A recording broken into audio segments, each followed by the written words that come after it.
여러분은 남편들이 아내를 이웃에게 빌려주는 곳에 대해 들어본 적이 있나요? 그리고 그곳에서 모든 사람들이 이를 웃으며 받아들인다고 한다면 믿으시겠습니까? 또는 사람들이 잠에서 깨어나자마자 즉각적으로 여성과 친밀해지고 싶은 욕구를 느끼는 마을이 있다고 한다면요. 또한 12살이 되면 소녀들이 소년으로 변하는 마을이 있다면 어떻게 생각하시겠습니까? 이들은 실제 존재하는 마을들입니다.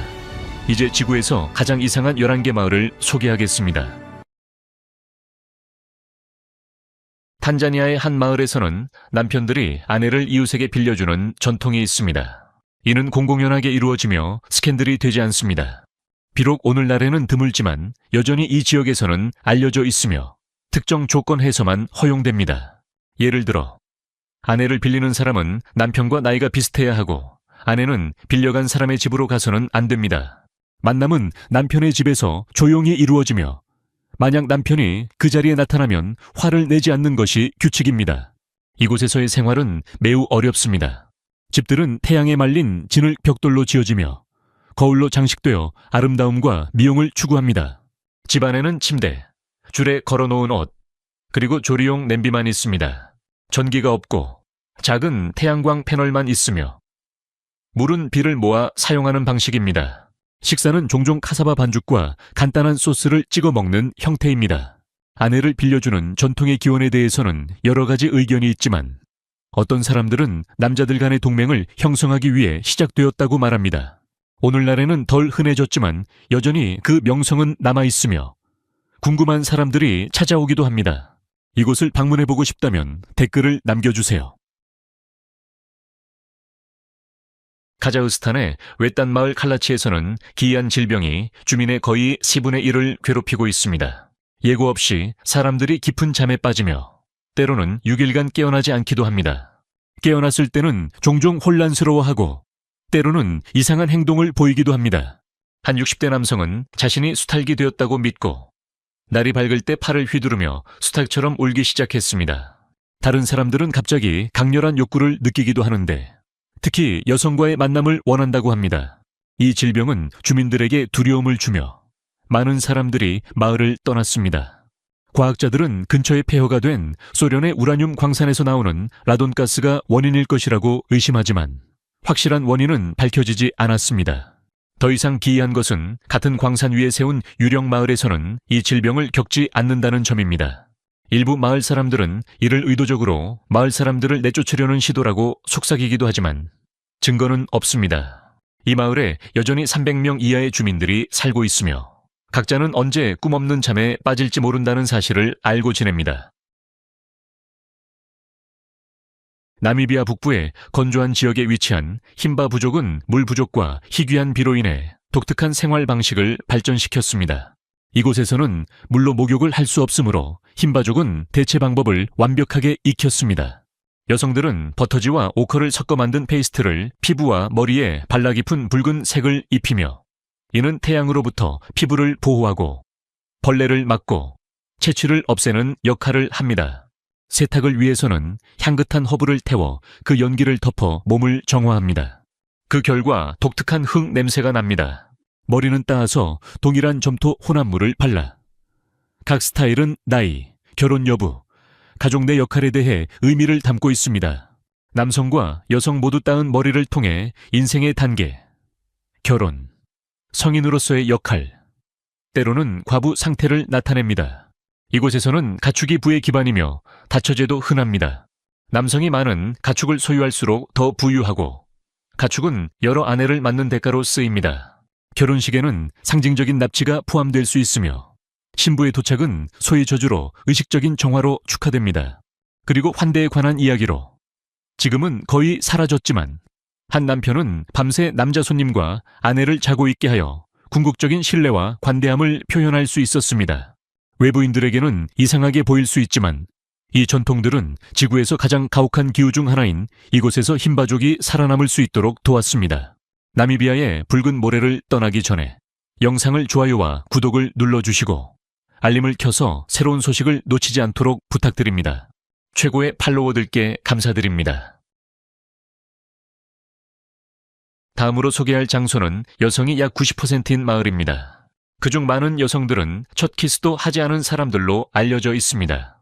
노이바도 코르데이로는 약 600명의 사람들이 살고 있는 작은 농업 마을입니다. 이 마을의 여성들은 대부분 젊고 매력적인 외모를 가지고 있습니다. 하지만 그들이 특별한 점은 그것만이 아닙니다. 이곳에서 여성들은 모든 일을 주도합니다. 농작물을 심고 수확하며 가축과 가금류를 돌보고 집을 짓고 마을 자원을 어떻게 사용할지 결정합니다. 이는 완전히 자급자족하는 마을로 그 효율성과 협력은 일부 도시 의회보다 더 잘 운영되고 있습니다. 이 특별한 인구 구성의 기원은 19세기 말로 거슬러 올라갑니다. 전설에 따르면 마리아 세뇨리냐라는 여성은 교회에서 불륜 혐의로 배척당하고 자신만의 정착지를 만들었다고 합니다. 이후 몇 세대에 걸쳐 마을은 외부 남자들과의 접촉을 피하고 오직 그들의 방식에 동의하는 외부 남자와 결혼했습니다. 오늘날에도 이 고립된 생활은 여전히 마을의 일상에 영향을 미칩니다. 마을에 남은 몇몇 남성들은 주말마다 방문하며 이로 인해 여성들은 가정을 돌보는 것뿐만 아니라 마을 전체를 운영하고 있습니다. 여성들의 마을이 국제적으로 알려지자 수천 명의 남성들이 편지를 보내거나 직접 마을로 찾아왔습니다. 그러나 여성들은 자신들을 구해주거나 마을을 다른 방식으로 바꾸려고 하는 남자들을 원하지 않았습니다. 그들이 원했던 것은 평등이었으며 사랑과 노동을 함께 나누는 파트너였습니다. 한 방문객은 이렇게 말했습니다. 나는 이곳에서 그들을 감동시키려고 왔다고 생각했지만 그들이 더 관심 있는 것은 내가 닭, 우리를 청소할 수 있는지 여부였습니다.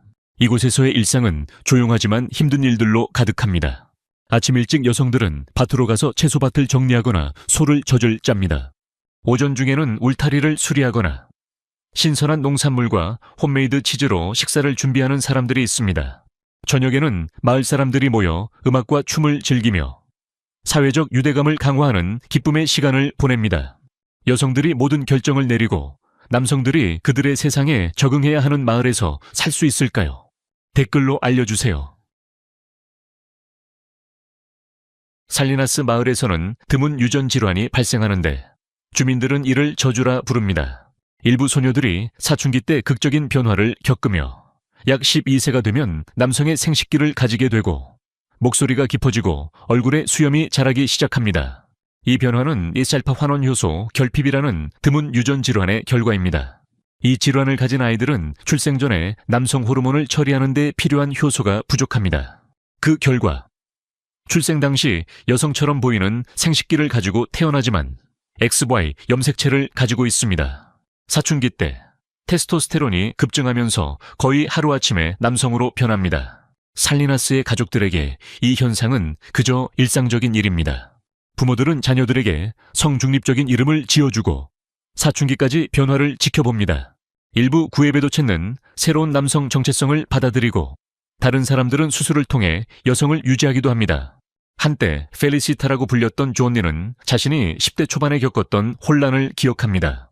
어느 날 나는 여동생들과 인형놀이를 하고 있었는데 갑자기 몸이 강해지고 목소리가 달라졌으며 남자들과 함께 있어야 한다는 기대를 받았습니다.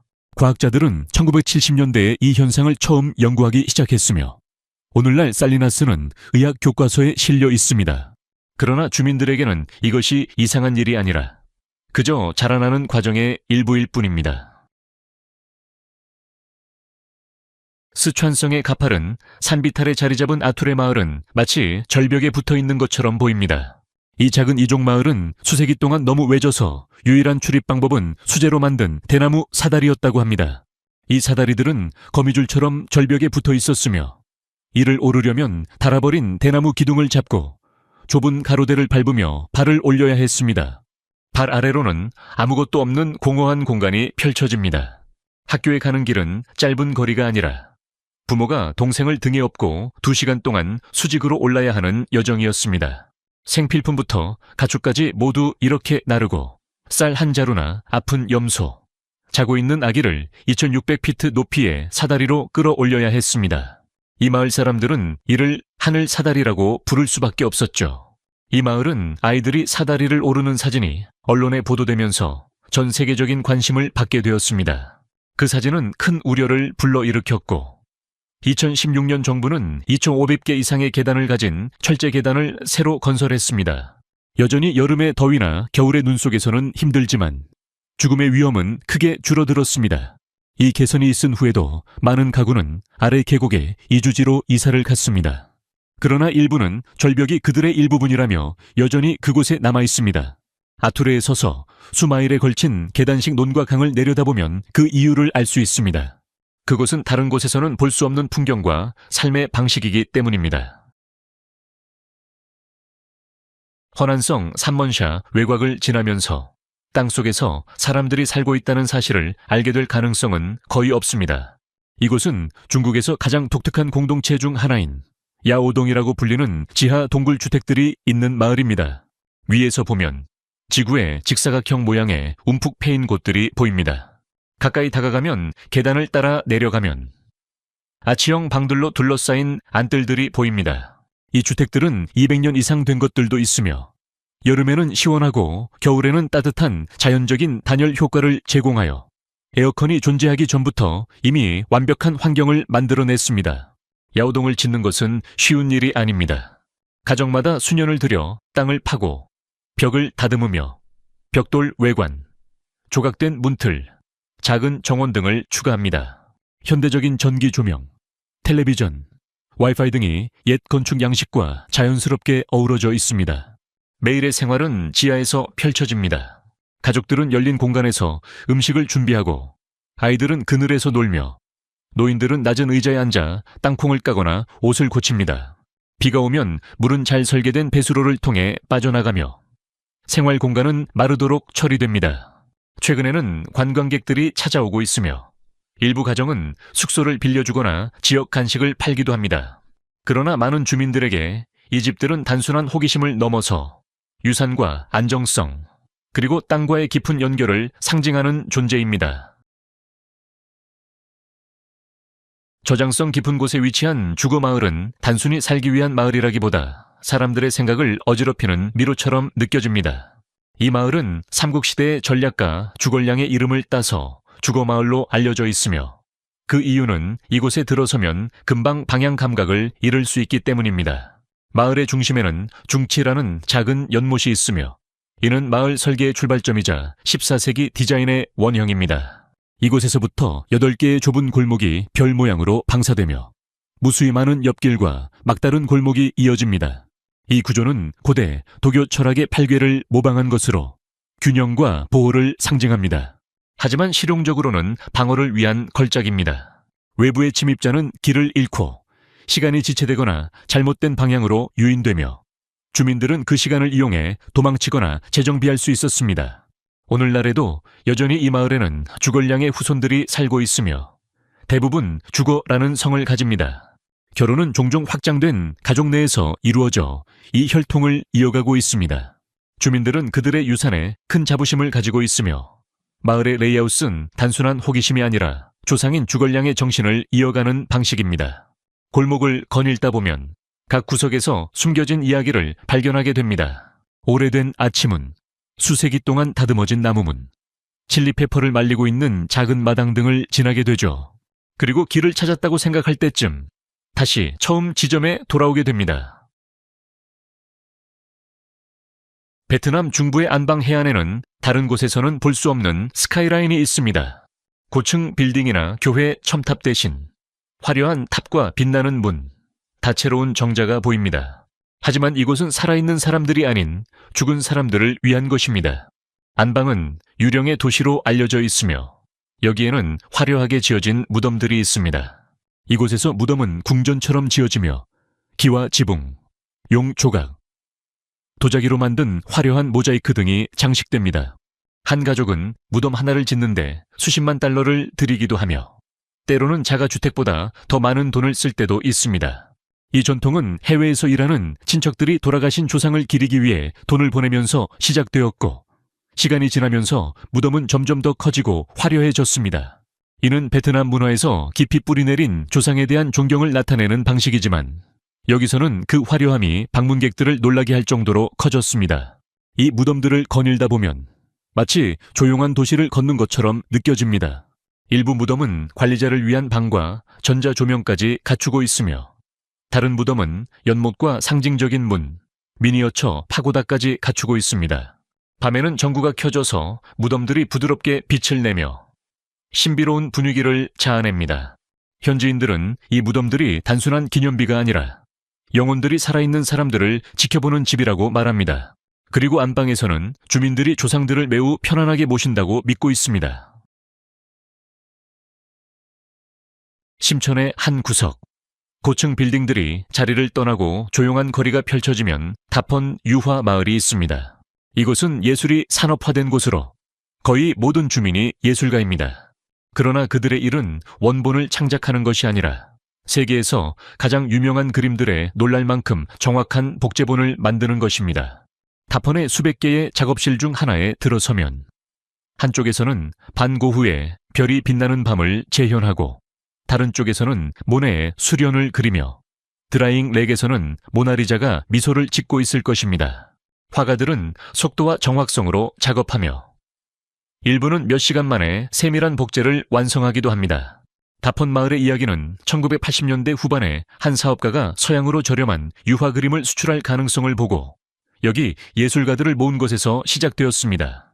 오늘날 다펀은 매년 수백만 점의 그림을 생산하여 전 세계의 호텔, 사무실, 가정에 공급되고 있습니다. 일부 비평가들은 이 작업을 가짜라고 경시하지만 그 기술력은 부인할 수 없습니다. 이곳의 화가들은 명화의 붓질, 색 팔레트, 기법을 연구하며 종종 원본에 대해 친밀한 이해를 쌓습니다. 많은 화가들이 결국 자신만의 작품을 만들기 시작하며 그들은 유명 화가들의 기법을 바탕으로 개인적인 창의력을 발휘합니다. 다펀을 걷는 것은 마치 세계에서 가장 큰 야외 박물관을 거니는 듯한 느낌을 주며 이곳에서는 반 고흐의 그림을 아주 저렴한 가격에 살 수 있고 그것이 만들어지는 과정을 눈앞에서 볼 수 있습니다. 장수성의 농지에 둘러싸인 화신은 전형적인 중국 시골 마을의 이미지를 거스르는 곳입니다. 한때 겸손한 농업 공동체였던 화신은 이제 중국에서 가장 부유한 마을로 불리며 최소한 공식 주민들 간에는 부유함이 공유되는 곳입니다.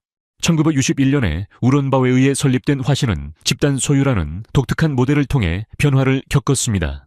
이 마을은 철강, 섬유 등 여러 산업에 투자했고 그 수익은 주민들 간에 나누어졌습니다.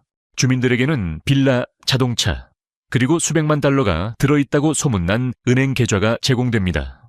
헬리콥터와 요트는 여가 활동을 위해 이용할 수 있습니다. 의료, 교육, 심지어 식용유까지도 무료로 제공됩니다. 하지만 여기에 조건이 있습니다. 모든 능력 있는 주민들은 마을의 기업에서 일해야 하며 주 7일 일하는 경우도 많습니다.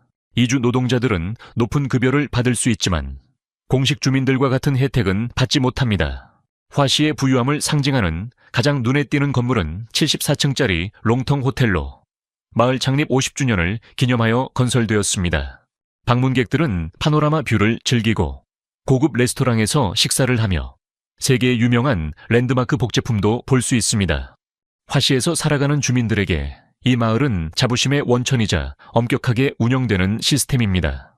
이곳에서 태어난 사람들은 거의 떠나지 않으며 어디서 헬리콥터를 타고 점심을 먹는 생활을 다시 할 수 있을까요? 절벽 사다리에서 지하 집까지, 신비로운 질병에서 여성들이 운영하는 마을까지 이 11개의 마을은 인간의 삶이 끝없이 적응 가능하고 때로는 기이하다는 것을 우리에게 상기시켜 줍니다. 각 마을은 그곳에서 살아가는 사람들의 도전과 창의성을 반영합니다. 일부 마을은 그들의 독특함 덕분에 번성하고 다른 마을은 그것에도 불구하고 살아남습니다.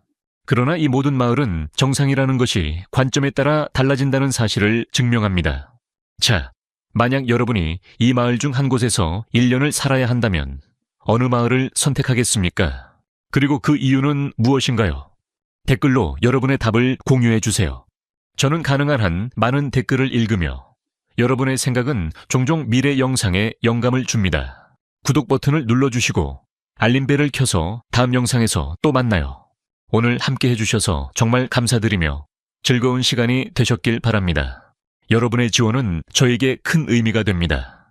행운을 빕니다. 시청해주셔서 감사합니다. 이 영상이 유익하셨다면 좋아요와 구독, 그리고 알림 설정까지 잊지 말고 눌러주세요. 새로운 영상을 놓치지 마세요. 다음 영상에서 만나요.